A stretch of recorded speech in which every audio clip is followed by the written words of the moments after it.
you're not. So welcome to Wellbeing Weekly, and today's topic is meditation. I posed the question, do you meditate and how? Because I know so many people have different perceptions about meditation, and when you get talking about meditation, people will have mindfulness in their thoughts, or they'll have sitting on a rock, cross-legged like a Buddhist monk, or they'll have focusing intently on a flower petal. There seem to be so many variations about what meditation is. And I thought it'd be great to explore them, because we're all individuals, and some of the things that we might have to offer and present, anyone who comes to the conversation, might actually spark meditation practice for somebody else who hasn't even heard of it or thought of it, and thought, oh, well, yeah, I could actually do that. That's actually not so hard. Maybe I don't have to sit cross-legged, in a retreat zone. And that's why I don't meditate. So I thought it'd be good to open up the conversation and see what practices come up and what may be made available to others who listen in live or who join in the replay. And these replays always land on my webpage as well. So thanks for jumping in. And we're trying out the brand new Blabs co-hosting. And Vin's a co-host. I'm not sure what that means in the reality of things, but I think it means that he can kick you out if he doesn't like what you say. He has the same hosting capabilities as what I do, I believe. So that's something nice to try as well. So let's start with the question, do you meditate and how? And who will we pick on first, Marion, because you were so persistent and had to try a few times to get in. Let's kick off with you before anything might go wrong. Oh, okay. Well, I can seem to. I'm not saying I can't, but it seems to me like the only time I really can meditate is if it's guided. So I am very visual, and so somebody could take me, into levels so quickly, it's unbelievable. But to try it on my own, it's just been too. I don't take the time. Apparently, I fall asleep if I close my eyes. I can't sit still without a million things going through my head. But guided meditation seems to really work for me. And when you say guided meditation, is that guided with music or with words? Is it a particular... Words. With words? And does it talk to your body, or does it talk to a beautiful idyllic state or place?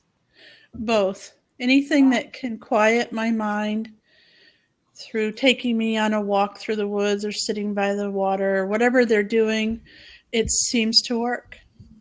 And do you have a favorite guided meditation, one that you use all the time, or do you switch it around? I don't.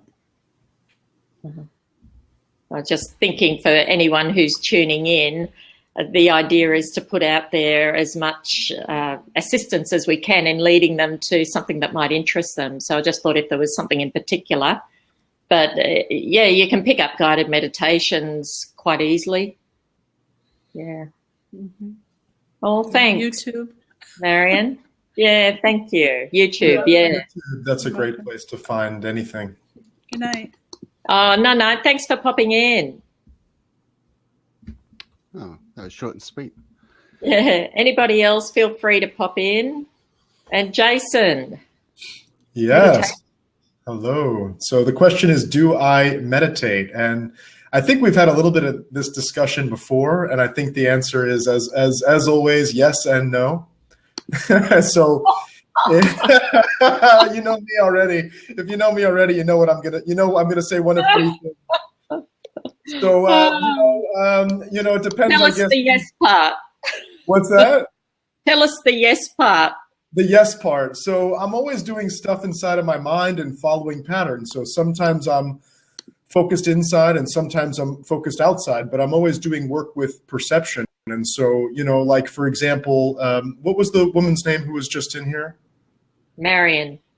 So like when Marion is saying that she does guided meditations, like walks down a river or through the woods or whatever that is, to me, that's almost like, when is the line drawn between meditation and hypnosis? So, we have all this stuff that's going on inside of our minds, and we follow these types of patterns, sometimes to focus on the inside and to quiet things off, or sometimes to focus on the outside and to shut off the inside stuff, and to improve our kind of sensory awareness or body awareness. And so that's what I'm saying is that, yeah, I do a lot of internal work, whether or not an avid meditator would refer to it as meditation, I'm not sure, but I guess I could call it that way. So that's my yes part. Yeah, thank you. Thank you. Vin, do you want to? I do meditate, and I have several different types of techniques, depending on what it is I want to achieve. So when I'm in bed trying to sleep and I can't sleep, I do the typical type of meditation where you try to empty the mind. And 3 or 4 seconds later, when the mind starts to wander away again, I gently try to bring it back to thinking about nothing. It's incredibly hard, and it is surprising to anyone, I'm sure, that we have such little power over controlling what should be the most simplest of all things to control, our thoughts. But it's difficult. Yeah. So that's one type of meditation. Another one is where I go outside several times a day. I try to do this at least once, ideally 3 times a day, just to take a break from the computer and step outside into the sun, staring at the sun with my eyes closed, doing sort of eye exercises where I, sort of trying to circle around to strengthen my eyes. It doesn't sound like meditation, but I call it a nature meditation, where I'm sort of becoming one with nature, to use that sort of cliche, where I just listen to my environment and to position myself mentally in my environment so that I'm, I guess, grounded, to use another cliche. Oh, and if I can add one more, a third one.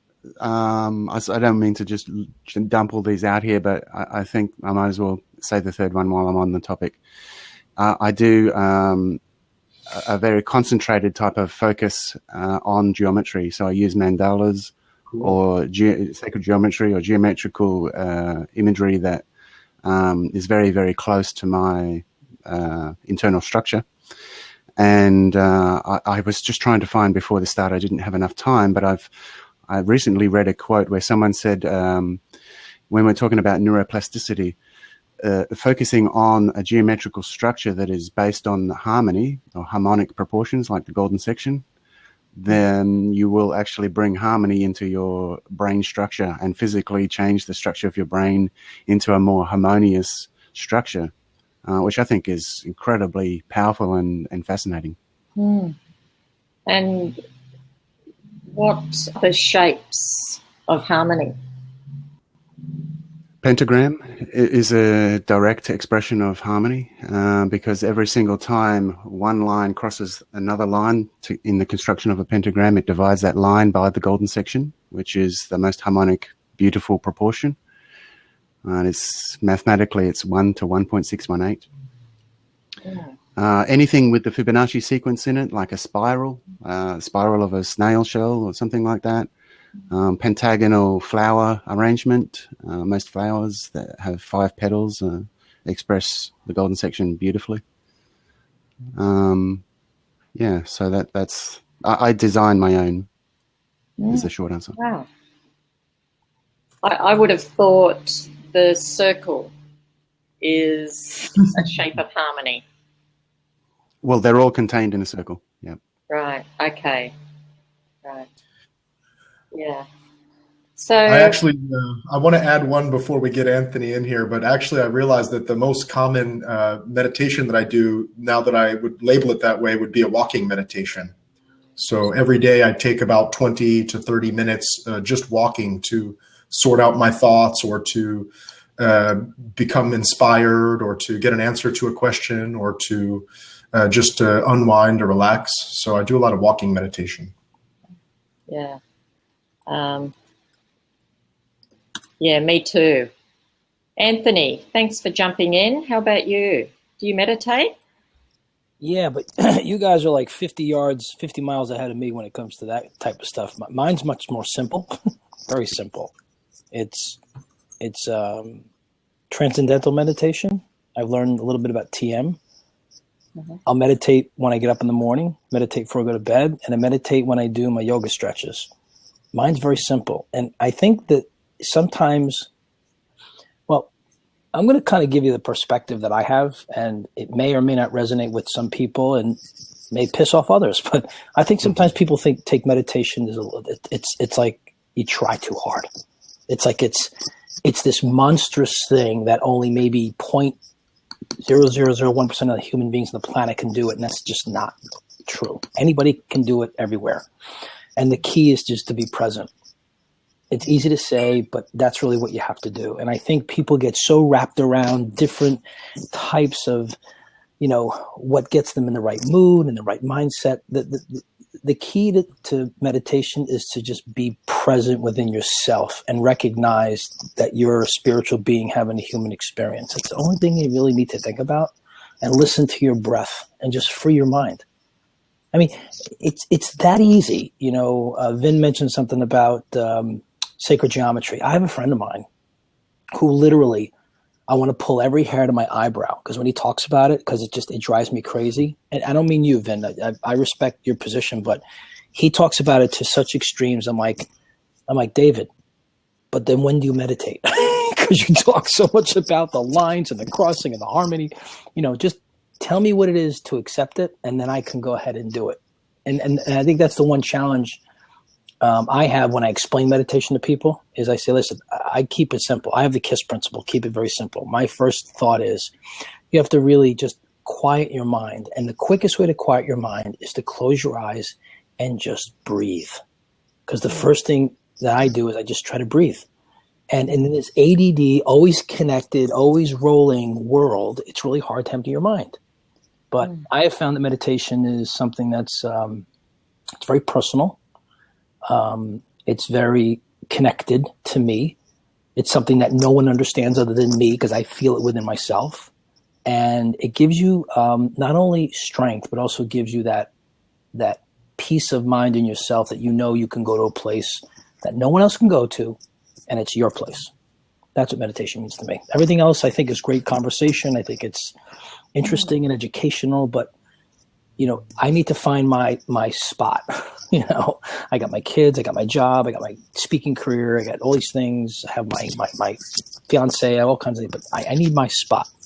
So my 7 minutes in the morning when I'm doing my yoga stretch, that's my meditation time, my breathing, and it's perfect. It's like nothing on the planet exists other than you floating in space. Yeah. Long drawn out answer, but that's how I see it. That's how I see it. And breathing is obviously so foundational to our existence. It's the very first thing we did coming into the world. It's the only thing that keeps us alive, essentially. So, to focus on the breath makes so much sense. And yeah, I have a theory about that myself because we have a lot of our autonomic nervous system. We have a lot of things going on. We have our hypothesis, as Michael would say over there. And, we have our heartbeat, which is pumping, and that's another kind of flow of life force energy that we have. And we have our immune system that's active and our digestive system that's going on, and all these crazy kind of automated unconscious functions that are going all the time and we're not even paying attention to them to keep us alive and beyond that to even thrive sometimes. And our breath is the one of those automatic processes that we actually have the most control over. So it's like almost like this intermediate between the conscious and unconscious, if that makes sense, where we can control it if we pay attention to it and want to. Right. But also if we don't, it's going to continue working automatically. So it's like this kind of gateway between the conscious and unconscious minds or parts of the brain, or however you want to look at it. Yeah, I think it's a matter of when you think of, that's a great point. Because when you start thinking about all the bodily functions, I mean, you don't have control over your blood, how your blood flows in your veins. You don't really have much control how your heart beats. It's going to beat, within a certain range. You don't have any control really over your muscle movements inside of your body. The only thing you do have control over is your breath. And the one thing that people take it, Jason made up a good point, and Margaret as well, is that most people don't really understand the power of controlling your breathing. They don't get that. And they only get that when they face depression or anxiety or fear or some life-changing experience. Like, they're panting. Like, you can control that. That's just your brain telling you need to breathe when you don't really need to. You should be controlling that. You have to be the observer of your breath. And you're right. I mean, breathing is something that no one thinks about because we all take it for granted. Unless you're like my mother, and I hate to bring up a sad note, my mother who has COPD, who has problems breathing, she realizes how important breath is. And I talked to her about meditation. I said, even with COPD and you have trouble breathing, you have some control to bring yourself to a peaceful place. So you don't have to worry so much about trying to catch your breath. It means different things to different people. So I think the ability to control your breath is so foundational. And for me personally, it's been life-changing. I'll tell you that. It's been life-changing. It can actually work against you, though, because whenever I concentrate on my breathing, I find that I lose that subconscious ability to breathe without thinking, and I can get myself into a hyperventilation or the opposite. By forcibly taking over control of my breathing with my mind, I'm sort of overriding that natural breathing process, and I have actually I have ended up hyperventilating in attempt to breathe deeply, by not having the timing correct. And so now I use a timing mechanism that is simply breathe in for 4, hold for 5, and breathe out for 8. Those numbers might vary differently depending on your own breathing pattern. But for me, I think I've always had trouble with breathing all my life. And so it's very easy for me to upset that natural breathing process. And so I actually avoid concentrating on breathing for that reason. Can I make a suggestion? Sure. If I may. Maybe I didn't say this the way I should have said it. When I say I focus on my breathing, the breathing becomes a vehicle to get me into a state. So when I say concentrate on the breathing, you concentrate on the breathing just to a point where it's almost like letting go, right? So breathing is like the engine that starts the car, right? You're not going to turn the key while the car's going. So the breathing is sort of turning the key to get the car started, and then you let go. So the breathing kind of gets you to the edge of the cliff. And then once you feel that overwhelming calm in your mind, then the breathing becomes so natural that you're not even thinking about the breathing. You're letting go, and then your body's taking over your breathing. So maybe, and I'd like to hear everyone's opinion on that. For me, meditation is more of breathing is the engine that starts my meditation for me. It gets me in a state. Tony Robbins talks about getting yourself in state. Every psychologist talks about getting your mind to a state. So if you're getting yourself into a state, it's sort of like shutting down the world by starting to breathe. But you don't want to focus on your breathing. Like, I'm sure, Jason, when you do your 20-minute walk, you're not sitting there like, you're hyperventilating. Sometimes I do. So sometimes during the walk, I do it as a breathing meditation. And sometimes I do it as a thinking meditation. And sometimes I do it as make up a word now, but as an anti-thinking meditation. And so, that's why when I talk about meditation, I just say, I think that, in a way, we're always in some sort of meditative state. Just sometimes, depending on your outcome and what you're doing, sometimes it's clear and sometimes it's foggy and sometimes it's simple and sometimes it's complex and sometimes it's inside and sometimes it's outside. But I would even stretch to say that we're always in some form of meditation because we're embodied beings. And that would be a stretch on the kind of classical definition. Mm-hmm. But I do get what you're saying. I think that when you're talking about like using breathing as the what was the metaphor used as the engine? Yeah, it's a vehicle. So the breathing is the engine that starts the car. So breathing is the engine that starts your meditative process. Is how I look at it. Yeah, and I think that's the same way that people who do mantra meditations, I think it's kind of the same thing, is that you repeat the mantra it's not the end goal. It's just kind of the vehicle to get you to a place until it becomes automated, and then you let it go. It's like it's a in neurolinguistic programming, we refer to it as an anchor to a state. You took the words right out of my mouth. I was just about to use that word. I'm so glad that you said it before I did. But so I'm a big analogy person, because maybe it's how my brain's wired. So, and I apologize. That's just how I communicate. Yeah, but I admit it, and some people don't. I admit it because that's really, I know how I'm wired. So when I say using breathing as an engine to start your car or to start your meditative process, your mantra could be your steering wheel, right? Your breathing may not be your steering wheel, but your breathing may be your anchor if you fall off. Like if you hear a noise or if something jumps into your mind, you have to go back to the mantra. So the mantra would be your steering wheel throughout your meditative process. I mean, Margaret, what do you think? I mean, you know this stuff. Yeah. You live and breathe this stuff. So, well, I was just going back to Vin's point about the hyperventilation, because that's actually a phenomenon that's quite common when people begin to engage in focusing on their breathing, being really mindful of their breathing. When I started Qigong, and we're lucky enough in Darwin to have a fantastic Qigong master. And he says you must, he has you put your hands on your belly. And when you breathe in, you feel your belly go out. And when you breathe out, you feel your belly go in. And when I first did it, I went to the first class and I hyperventilated. And he said, and I just went, I was lightheaded. I had to sit down. I had to go flush my face with water. Right. And then I booked in for a private appointment with him. And he said, hey, you haven't got your breathing right. He said, you're doing it from the chest. That's why you're hyperventilating. And you're doing deeper breathing all from the chest. And so your head's just becoming fuzzy and dizzy.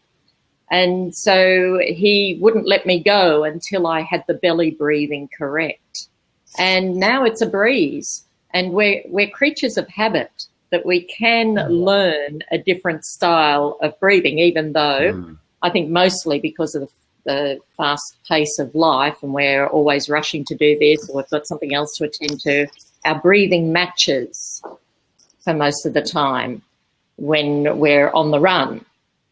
And I think we actually have to give our bodies wind down time, space, to actually focus on getting the breathing back to the belly.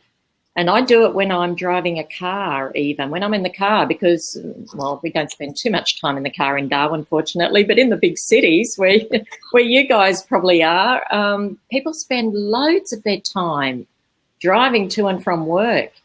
And when I'm in the car, I'll just, consciously say, where's your breathing? Right. Where's your breathing? Is it? And I'll have two hands on the steering wheel. I can force my belly out if I notice that my belly's actually not going up and down. I'm doing shallow breathing. Well, this is a time when I'm not doing anything else. Right. Why can't I reinforce that better abdominal breathing practice? And then when my body gets more practice at that, it will naturally be wanting, be more competent at it and be doing it more frequently. But Margaret, don't you believe that's the key is education, is using analogies and connecting? I'm all about connecting dots, right? Everything is connected. I mean, well, my business name is called Connect. Wow. So there you go. So I figured you out. No, I just think that, when you think about it, how many times, who here drives to work every day, or who drives to a particular place every day, same time? Like I do. I drive from my house to my office every day. Almost right? Everyone drives. We all drive to our, we have one place to the other, right? And usually after the fifth or sixth time, you're just driving, you're not thinking. That's a meditative state. That's a hypnotic state, because you just naturally will do it without thinking. That's the kind of state you want to be in. You want to go into meditation in such a natural way. It's sort of like when you go to sleep at night, you put your head down, you think of happy thoughts, you do your breathing, you maybe write in your journal, whatever your nightly routine is, and then you just gently go off into REM sleep, or gently go off into your first stage of sleep and then go to REM sleep. That's what meditation should be for most people. And I think the biggest challenge that people face with meditation is they don't really understand how to get themselves into state to make it work. Like if I think of all the people that I know in the personal development space, in the public speaking space, literally 90% of them meditate, with the exception of maybe one or two. And I know Tony Robbins does not meditate. He doesn't. He does mantras. He's like a crazy man. But when you think about, Les Brown, John Maxwell, Brian Tracy, they all meditate. They all do. So, I think the biggest challenge that we face as a society is education. And that's really what my job is. So if I kind of plug what I do as a speaker, is I want to be able to educate and inspire people to take one action to make their lives better. So if I can teach people meditation and it makes their life better, it's a ripple effect. It's a domino effect. I always use the term, if you give a man a fish, you feed him for a day, you teach him how to fish, you feed him for a lifetime. If you tell somebody what to do, you help them today. But if you show them how to do it for themselves, they'll learn it and show it to somebody else, and it's a ripple effect. Yeah. I think meditation should be the same way. Yeah, and that was the purpose of today's topic, was to open up much wider variety of what meditation might be, that some person might grab that particular aspect. Or some person might say, well, yeah, I can actually focus on my breathing when I'm walking on the beach. That's one thing I do, Jason, quite a lot. I do the 4-7-8 breathing when I'm walking in time with my footsteps. And and then I'll just, when it all gets a bit much, I'll just be still and open my arms and just consciously breathe, and then I'll just consciously walk. And so I think it is finding different ways to do things that suit you, because if I'm going to, say, do my 20 minutes of breathing, and I've been told by many healers that of various kinds that the breath is something I really need to focus on.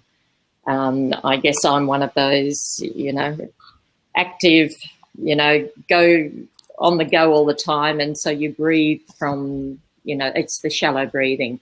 So I've often been advised to get into breathing, and it's, so now I've got to set that time in my day to do breathing. Well, you know what? It's not going to happen. There you go. And I try, but I'm so damn anxious that I'm already thinking of the next thing, and I'm not. Like we all are. Yeah. So, great. I'm glad I'm not. Talk about being present, right? Yeah. Hey guys, listen, I appreciate you letting me in. Thank you so much. I'm going to open up the seat for someone else. Jason, Vin, Margaret, have yourself a great night. Same here. Thanks, guys. Thanks a lot for jumping in. Thank you. I want to make a comment here. I think that the biggest hurdle that I see from most people to meditating, or the biggest thing I hear from people who are new, is they always have this layer of doubt in the back of their mind, which is the voice that says, am I doing this right? Yes. And I think I remember when I went, and I'm not like an avid, how did I get 5,000 things here? What is it? What happens? Someone has some sort of magic program or something.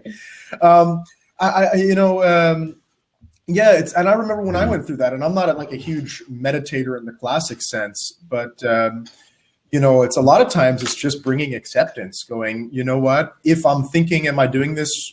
As soon as I think, am I doing this right? That's the time to go back to the breath. And that's kind of the thing to turn off, that if you can turn off that voice in your head that says, am I doing this right? That would probably get people a lot further. Yeah.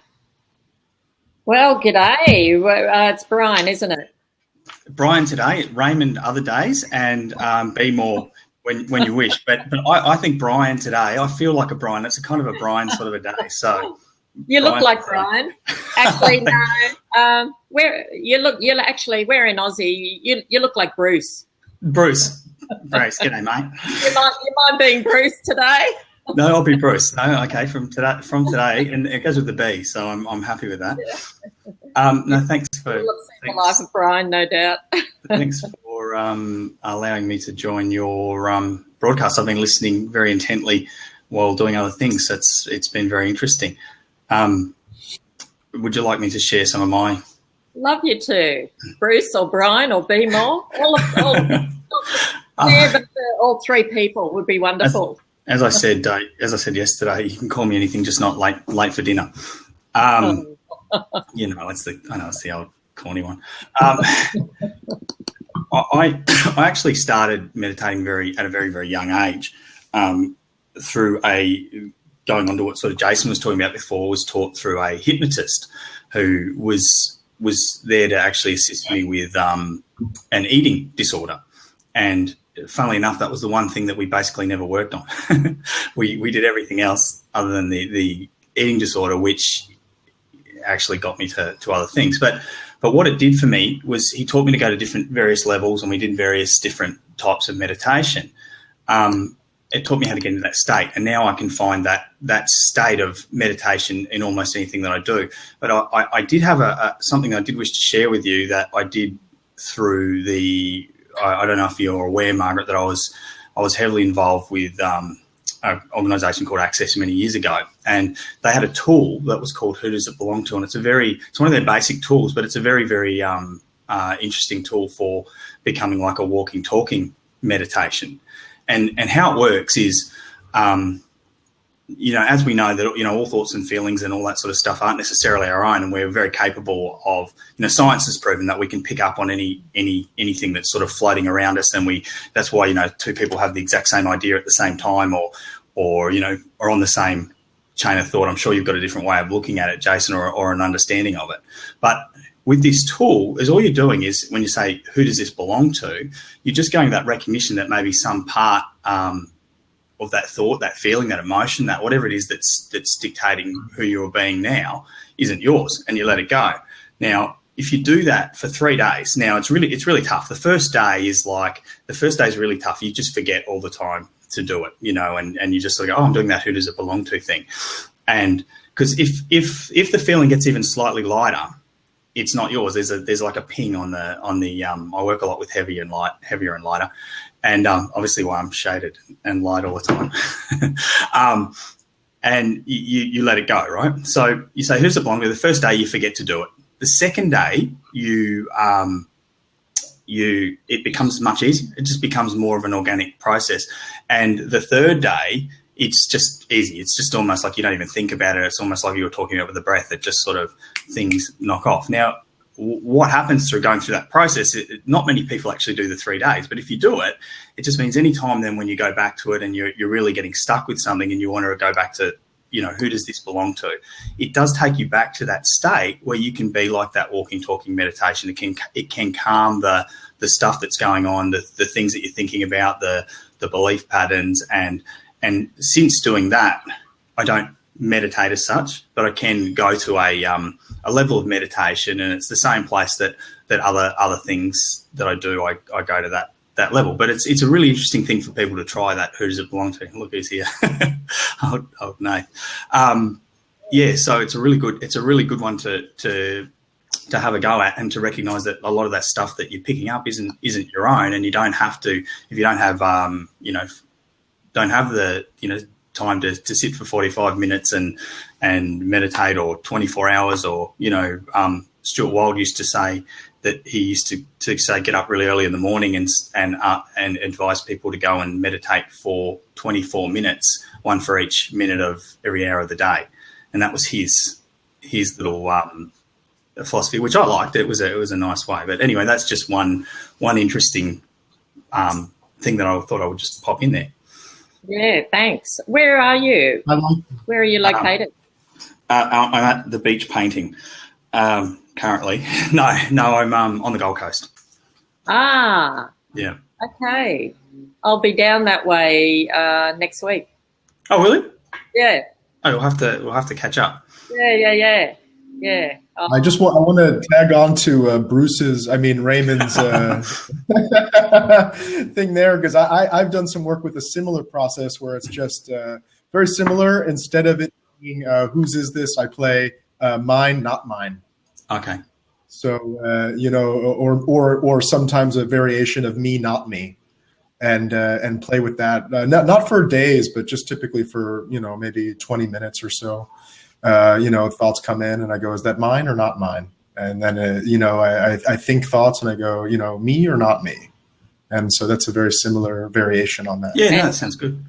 Yeah, and you can choose whatever you want to choose in the moment. Like when I do a lot of, belief work, obviously in psychology, you challenge people often about their self-beliefs in order for them to be able to move from their current position that's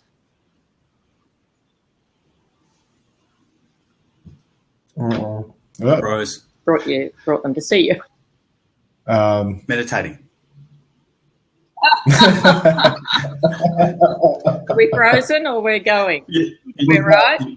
Yeah, we're back.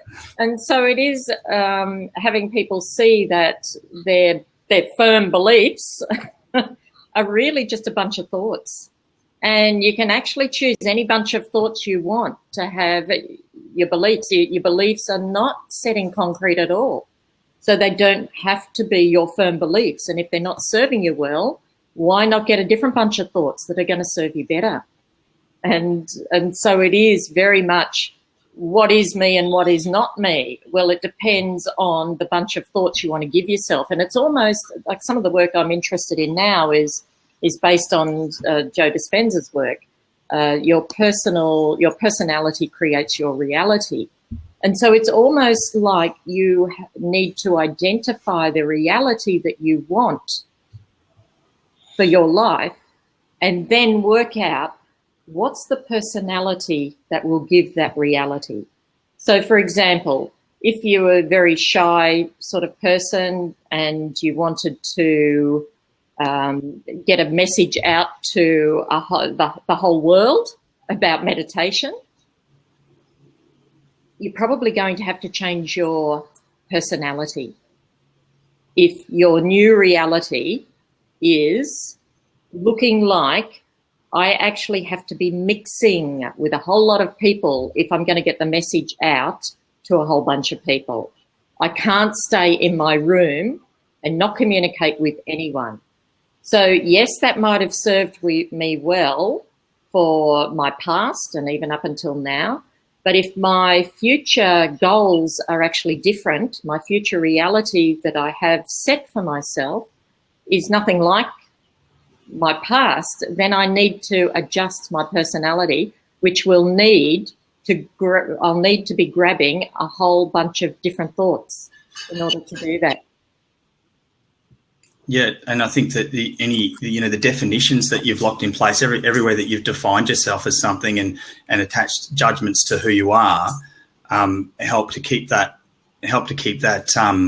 those as you called it personalities in place, and the more that you can undefine or start to unlock those boxes of definition, judgment, attachment, all those things that you've locked in as you can go to those places or create those new realities step by step or piece by piece, because for some people it might sound quite daunting to say I need a new personality to be able to create a different reality. Whereas if they just recognize that every time you strip away one of those little layers that you've created as a limitation as you can invite a brand new experience, reality, or a step towards that what you're actually looking to create or invite.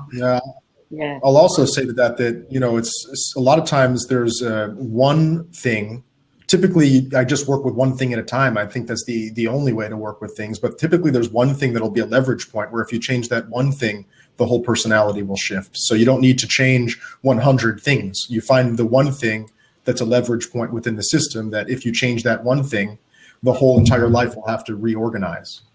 So, like, for example, if you have someone who has crappy health and crappy relationships and crappy finances and they can't achieve anything, perhaps the one thing for them would be if they improve their finances, they'd be able to pay to go to the gym and then to go out and have friends. Or it could be, but it might be different. It might be that, well, they don't have self-esteem. And if they had self-esteem, then they'd be able to go out to get the job to go out and get the friends and to go to the gym. So there could typically be one leverage point that would have an impact on the person's whole entire life, where you don't need to worry about 1,000 different behaviors or 100 different thoughts. Yeah, thanks, Jason. I just see the question. I don't know your name. OC Biz Chicks. Sorry, about mantras and the power of Wendy. Hi, Wendy. because that's interesting. I've only just got on to doing a meditation according to the Isha Kriya in recent weeks, and I actually love it. It's very short. It's only like 12 minutes or so, 12 or 15 minutes, and I learnt about it from Wayne Dyer's presentation in Brisbane when I was there a little while ago. And so I came back and I looked it up a bit more, because we actually did it in the presentation, in his presentation. And I wanted to know a little bit more about it. And so the Isha Kriya, I actually loved, it's a Sanskrit words and phrase that means the Isha is the source of creation and the Kriya is going inward. And so it's that combination. And the Isha Kriya has 3 parts to it. And the first part, I've actually said this on a previous blab somewhere, but the first part is the breath. And it's not focusing on belly breathing or anything, although I do try to do that myself. But it's just the inward breath is, I am not the body. And the outward breath is, and I'm not even the mind. And so you do that, and I do it in time, like off the Isha Kriya YouTube. And so they will chant it, and I just do it in time to that. I'm not the body, I'm not even the mind. I'm not the body, I'm not even the mind.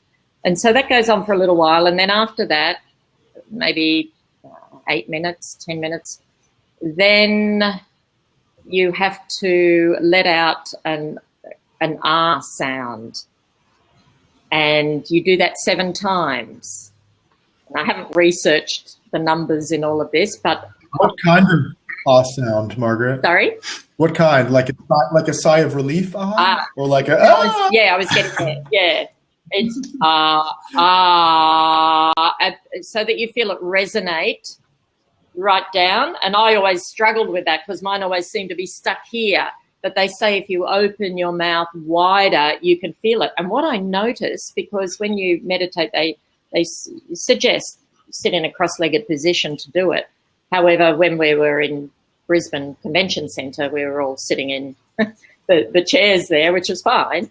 And so the arms are facing up. And when you do the breathing, I'm not the body, I'm not the mind. And when you do the sound, the ah, I feel the resonance go through. I feel the energy in my hand the moment I do that, if I haven't already felt it. And because they say if you do it for 48 days, there's, I don't know, particular benefits. So I find the more that I'm doing it, I notice the energy, the tingling going through much earlier.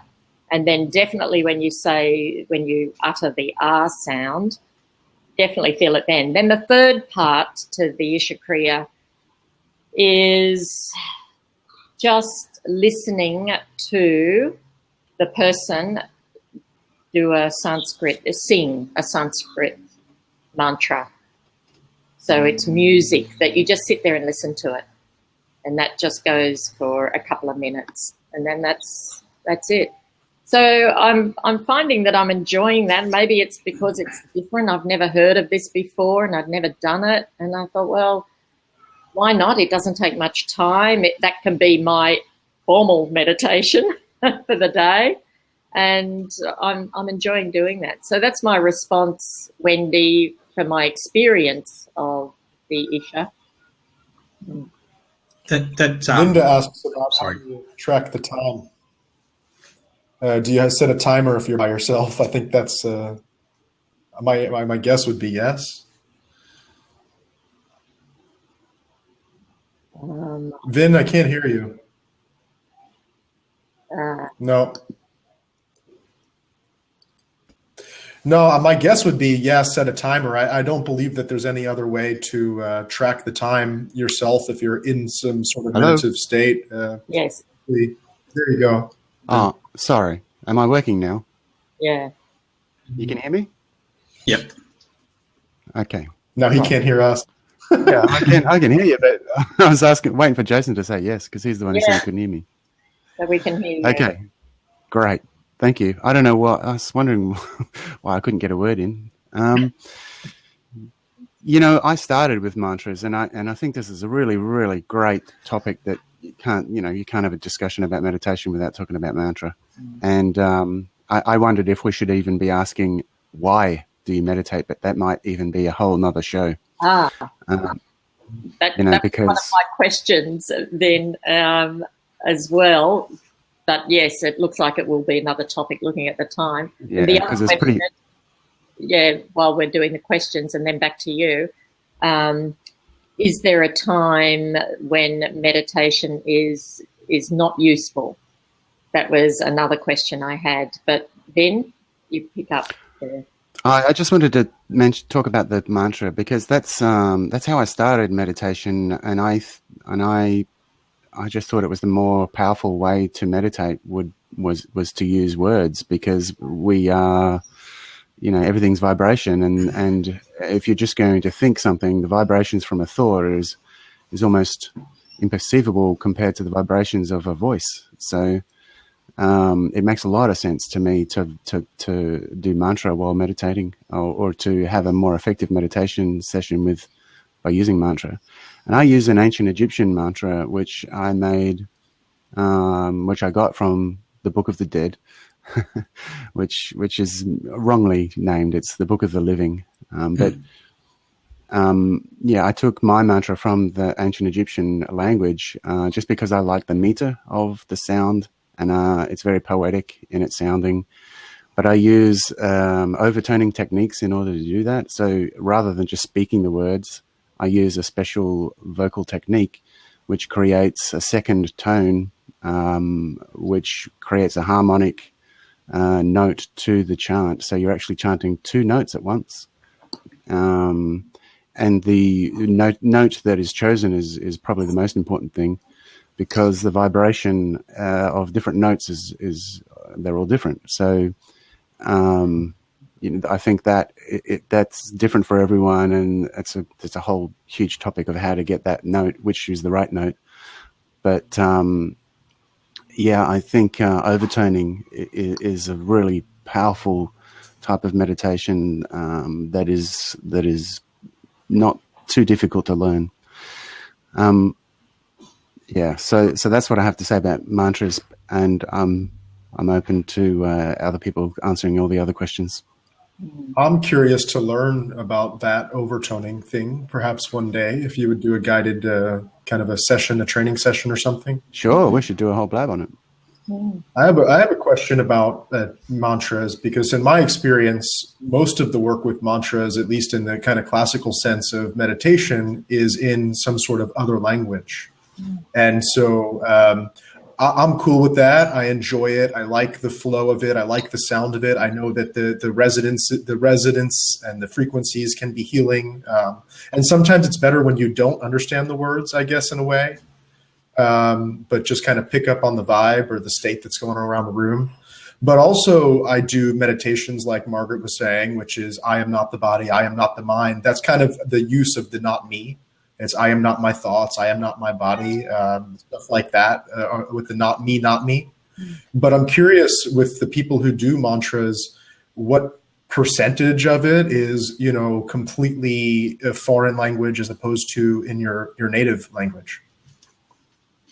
Yeah, it's interesting that you say that, Jason, because I was thinking about this when the question came up, because sometimes some of those old, like Vin was talking about the Egyptian and Margaret was talking about, I'm assuming it's like a Sanskrit, yeah.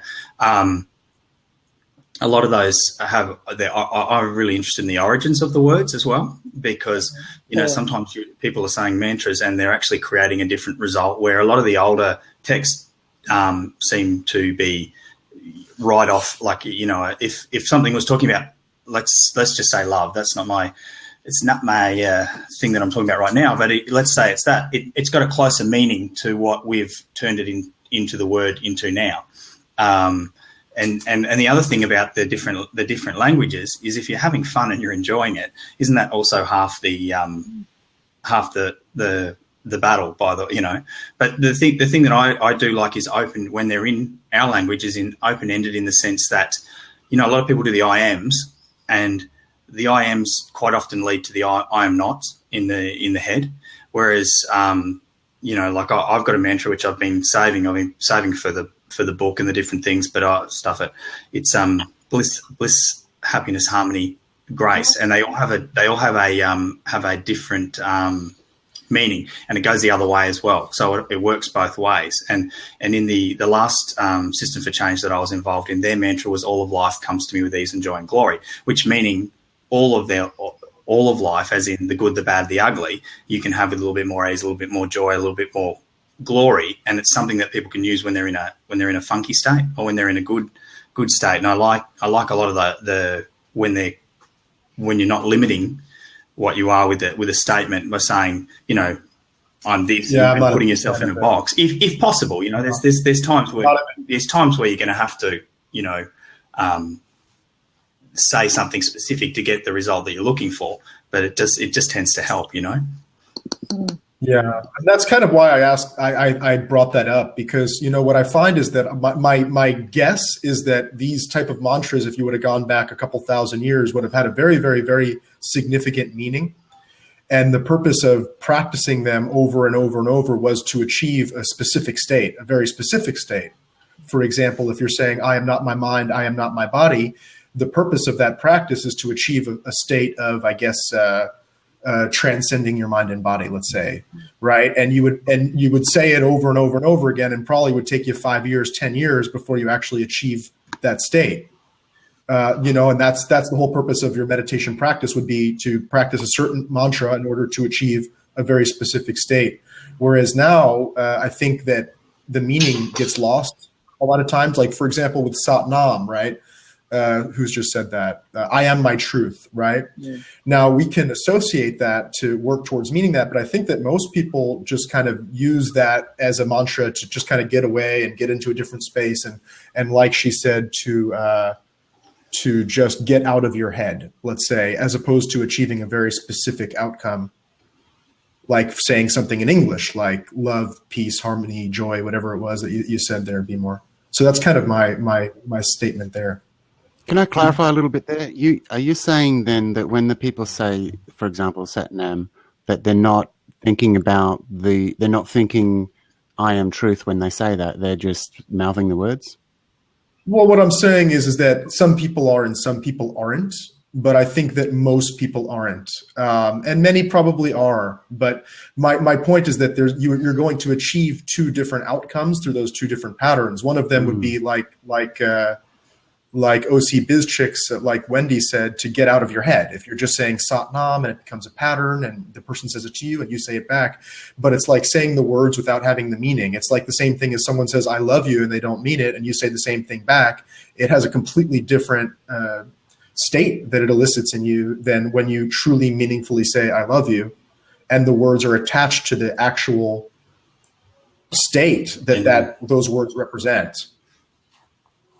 And so I'm not saying that one is better than another. I'm just, you know, I guess my point is that it's different now when someone says Sat Nam than someone who's been practicing. When someone who's been practicing saying Sat Nam now for 10 years, it's probably a very different experience than someone who is from the ancient tradition practicing, you know, Om Mani Padme Hum or what, you know, like you repeat it and it sounds good, it sounds nice. Yeah. You get happy, you get out of your mind, but you're not working towards. There was a very specific outcome for repeating that over and over again, which is not the outcome that you're going after by repeating that over and over and over again. And that's just to, you know, piggyback on that, is that's why I say that there's just so many different forms of meditation. And I believe that meditation, the outcome of meditation is to do X, Y, and Z as a ritual in order to achieve state X, right?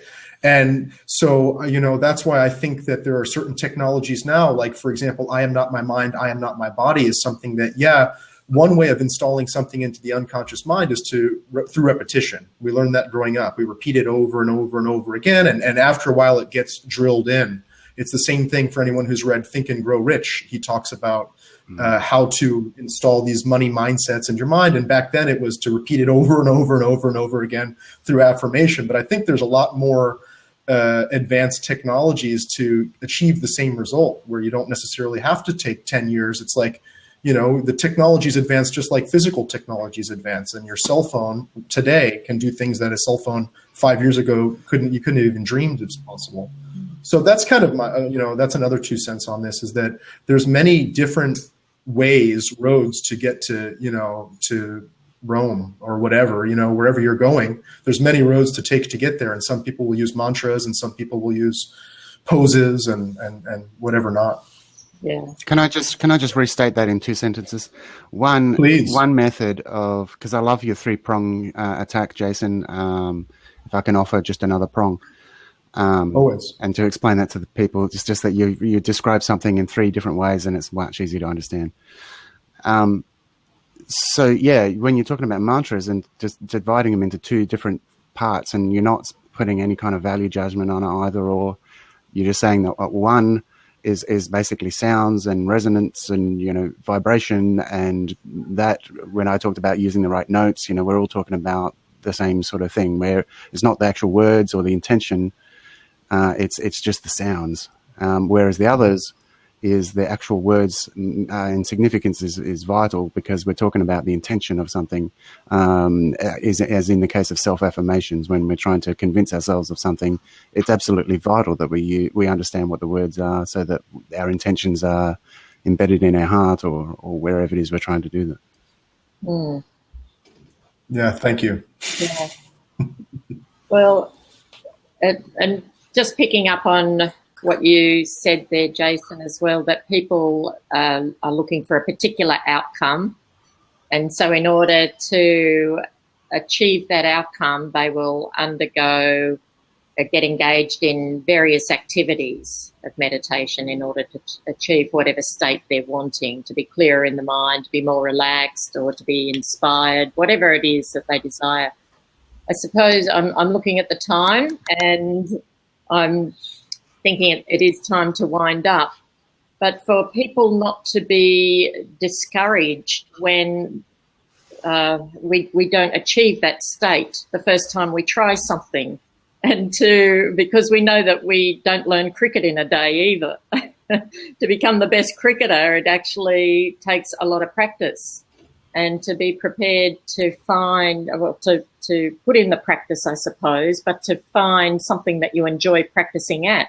Otherwise, you'll never go back to cricket anyway, if you don't enjoy the practice of it. So to find one of the ideas that have been expressed today in the various forms of meditation, and to give it a go, and to be prepared to give it a bit of practice before we may expect a particular outcome. Would you agree with that? Could I add something too? That there's something that I forgot to mention when I first came on, was that doing something that nurtures your soul quite often is also a form of meditation, and Vin sort of touched on it earlier.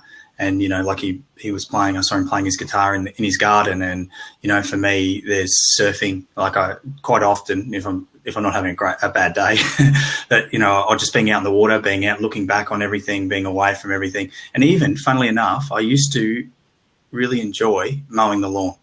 A lot of people don't, but I would go into a state where I was just totally relaxed, just doing I was used to all the sounds, the smell, and being present in that moment, and everything would just leave, So it doesn't have to be exactly the same way that everyone has defined meditation. And there's one other thing that I wish to add is I read a Buddhist part on meditation and thoughts, and they talked about it being like waves in the ocean, and not to be so hard on yourself, so that like when the waves come in, the waves stop. They roll in sets, and they roll in different timings, and there'll be times where you'll have that peace and that calm, and there'll be other times where the waves are crashing in. Just to think of it like that, and not to judge how you're going, or to limit yourself or put yourself down. Just to think that, okay, that's one of those times of the crashy waves, and the calm oceans are just following. Yeah. And can I ask you, is that real behind you, or is it a painting? That's a painting. Yes. Oh, I was going to say the water hasn't moved the whole time. So that's how calm this meditation is. Okay. I'm hoping you've got rid of all the sharks in that area before I'm there next week. That's the Gold Coast. There's sharks in and out of the water. Oh. Just a joke. Okay. I'm being silly. Yeah. Well, thank you, everyone. And some people have Susie's just joined, but catch the replay. We're just winding up here. We've gone over the hour, and I normally like to keep them to the hour because time's precious. We've all got things to do and more blabs to attend. They're so engaging. Thanks heaps for your involvement and your conversation. I've thoroughly enjoyed it. And I hope to catch you on next week's Wellbeing Weekly. I've had a request from someone to focus on chronic pain. So I think we will make Wellbeing Weekly next week a focus on chronic pain. So love to have you join in. I know that we have some wisdom in the rooms here and some knowledge and background on chronic pain. So love to have you join in. So thanks, everyone. If you want to just do a quick run around where you're from, what you do, and your contact, if anyone wants to follow up. Maybe Vin? Starting with, yeah. Oh, okay. Oh, I'm Vin. I was just going to say start with Jason, but I'm talking. Well, my name is Vin. I'm from Vintuitive. It's a web development company. We also do social media training and promotion. You can contact me by just going to vintuitive.com and following the contact page there.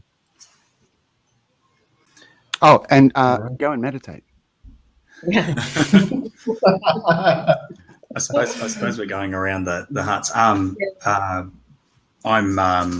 Be More or Raymond, whichever makes you feel lighter. And I've got a magazine on iOS, More You Magazine, that is in sort of beta at the moment, and you can get it at the App Store, but it's sort of just in testing mode. And also, I'm just currently about to start working. And I took a 10-year sabbatical to raise my son, and I'm pretty much just sort of starting to, apart from the few clients that I kept, starting to work with people and do the consciousness empowerment style of work that I do. Yeah, thanks. Terrific. And I'm Jason Schneider. I'm the founder of Perception Mastery, where I do online trainings. I teach step by step. So you can find me at perceptionmastery.com/blab. Okay, thanks. And I'm Margaret Lambert. I'm a psychologist, author and speaker. And my website, I'll put in the notes there, margaretlambert.com.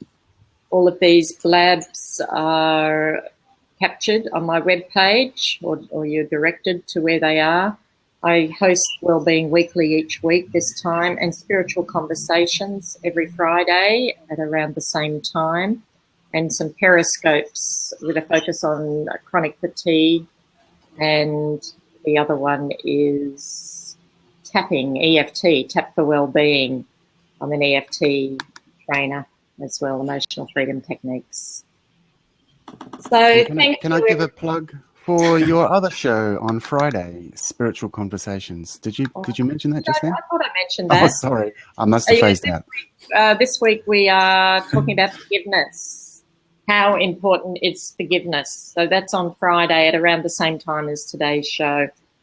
I'm very careful about how to call the times now. Starting next week, I'm realise that New South Wales will be in Eastern Standard Summer Time. And so that'll be a different time zone again for Australia. So I'm sticking to Australian Central Standard Time now. So, yeah, we'll run at similar time, Darwin time. So thanks all. Catch you next week.